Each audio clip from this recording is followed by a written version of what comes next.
तो बंगाल में बवाल के बीच चुनावी हिंसा में अब तक 9 लोगों की पिछले 24 घंटे में जान जा चुकी है। जब से चुनाव तारीखों का ऐलान हुआ है तब से अब तक 19 लोगों की जान चली गई है। तो पंचायत चुनाव में हिंसा, बवाल, तोड़फोड़, आगजनी की लगातार तस्वीरें निकलकर सामने आ रही है। यही कारण है कि पिछले 24 घंटे में जब मतदान के लिए मताधिकार का इस्तेमाल करने मतदाता अपने घरों से निकल रखे गए, तब पिछले 24 घंटे में 9 लोगों की जान चली गई है। और जब से चुनाव तारीख का ऐलान हुआ है तब से अब तक 19 लोगों की जान जाने की खबर निकलकर सामने आ रही है। लगातार हिंसा, बवाल, आगजनी, तोड़फोड़ की तस्वीरें अलग अलग शहरों से देखने को मिल रही है। चाहे बात मुर्शिदाबाद की कर लीजिए, 24 परगना की कर लीजिए, कूच बिहार की कर लीजिए, हर तरफ सिर्फ और सिर्फ बवाल देखने को मिल रहा है। सुरक्षा एजेंसियों की जो मांग की गई थी उसके बाद उनके सही डिप्लॉयमेंट न होने को लेकर भी लगातार सवाल खड़े हो रखे हैं कि पंचायती राज व्यवस्था जैसे छोटे से बिल्कुल दीपेश, और 19 लोगों की मौत, इसी के साथ मुर्शिदाबाद से भी खबर सामने आई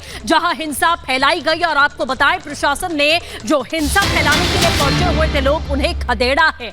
लगातार प्रशासन भी जुटा हुआ है, लेकिन सवाल स्थानीय प्रशासन पर यह बड़ा उठ रहा है। आखिरकार की कानून की धज्जियां जिन लोगों ने उड़ाई हैं उन्हें शह आखिरकार किसने दी, और कैसे ये जो तस्वीर आप देख रहे हैं कि वाहनों को आग के हवाले किया गया, इसके बाद पुलिस ने उपद्रवियों को खदेड़ा। लेकिन सबसे बड़ा सवाल यही है कि उपद्रवी आखिरकार इस हद तक पहुंचे कैसे, जब सुरक्षा इतने बड़े पैमाने पर तैनात की गई थी उसके बावजूद भी।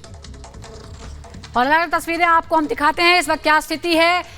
अधिकारी से बदसलूकी हुई है, पोलिंग एजेंट पर हमला हुआ है, मुर्शिदाबाद बूथ पर किस तरह से तोड़फोड़ हुई है ये हम आपको दिखा रहे हैं। कूच बिहार की तस्वीर, नंदीग्राम में लोगों ने विरोध कर दिया है। लोगों ने कहा है कि तब सुरक्षा ही नहीं है तो वोट कैसे दें हम। बैलेट पेपर फूके गए हैं, जो लोग पहुंच रहे हैं वो वोट नहीं डाल पा रहे हैं क्योंकि जो ग्राम पंचायत के चुनाव हैं वो बैलेट पेपर के जरिए हो रहे हैं, तो बैलेट पेपर में आग लगा दी गई।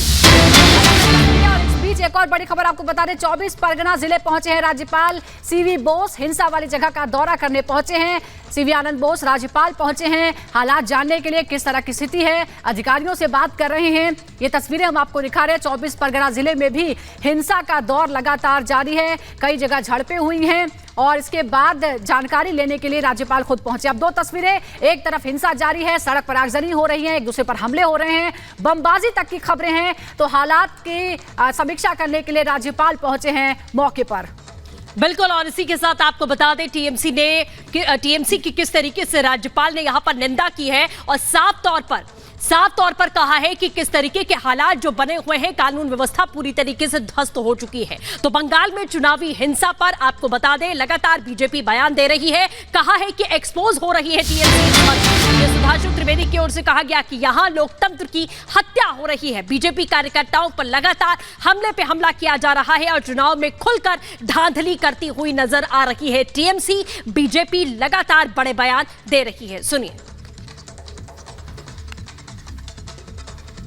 चुनाव लोकतंत्र के हृदय की गति माने जाते हैं, परंतु बंगाल में कुछ वैसा ही हो रहा है जैसा 90 के दशक में बिहार में हुआ करता था। लोकतंत्र के इस पर्व को रक्त रंजित करने के जितने कृत्य बंगाल की सरकार ने किए हैं वो एक के बाद एक संवैधानिक उपकरणों से एक्सपोज होते जा रहे हैं।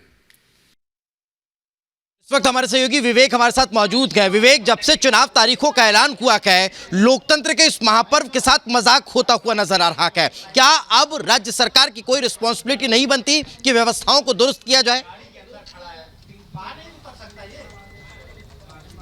बिल्कुल दीपेश, राज्य सरकार की रिस्पॉन्सिबिलिटी बनती है और राज्य सरकार की जिम्मेदारी थी कि व्यवस्था दुरुस्त रहे, कानून व्यवस्था बिगड़े ना, इस तरह से बैलेट से चुनाव हो, ना कि बुलेट का इस्तेमाल किया जाए। लेकिन हम देख रहे हैं कि लगातार इस तरह की हिंसा, आगजनी, इसके अलावा लोगों को मारना, बैलेट पेपर को आग लगा देना, मतपेटियों को लूटना, ये जो खबरें आ रही हैं ये बताने के लिए पर्याप्त है कि पश्चिम बंगाल में चुनाव के दौरान क्या कुछ होता है। पश्चिम बंगाल का चाहे वो 24 परगना हो, चाहे वो मुर्शिदाबाद हो, हो, मालदा हो, तमाम ऐसे क्षेत्र, कूच बिहार हो, ये वो जगह हैं जहां पर इस चुनाव के दौरान तमाम जो है मारपीट, लोगों को डराने की कोशिश, गोलीबारी की कोशिश, बमबाजी की कोशिश, सब कुछ यहां पर इस्तेमाल किया। पिछले 1 महीने से ऐसे ही हालात बने हुए हैं। ऐसा नहीं है कि है ना पिछले 24 घंटे में हालात और ज्यादा खराब हुए हों। ये हाल पिछले 1 महीने से है, जब से पंचायत चुनाव का ऐलान हुआ। लेकिन उसके बावजूद व्यवस्थाएं राज्य सरकार को जो करनी चाहिए थी वो शायद उतनी मजबूत हुई नहीं है। इसका नतीजा ये है कि तमाम सुरक्षा बलों के होने के बावजूद, पुलिस की बड़ी संख्या मौजूदगी होने के बावजूद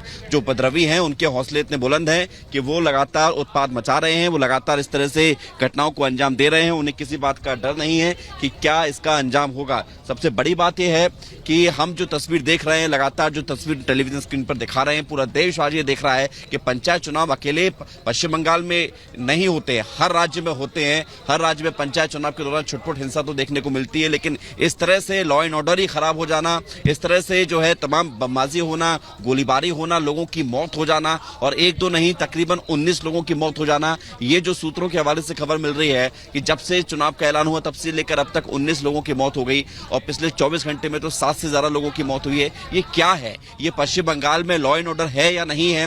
या पश्चिम बंगाल की सरकार ये मानकर चलती है कि चुनाव ऐसे ही संपन्न कराए जाएंगे, चाहे वो विधानसभा हो, चाहे वो लोकसभा हो, चाहे वो त्रिस्तरीय पंचायत चुनाव हो? और यही हाल हमें देखने को मिल रहा है दीपेश। फिलहाल स्थिति ये है कि लोग जो है वो वोट डालने के लिए निकल तो रहे हैं, लेकिन उनको इस बात का भी डर है कि पता नहीं क्या हो जाए। जी।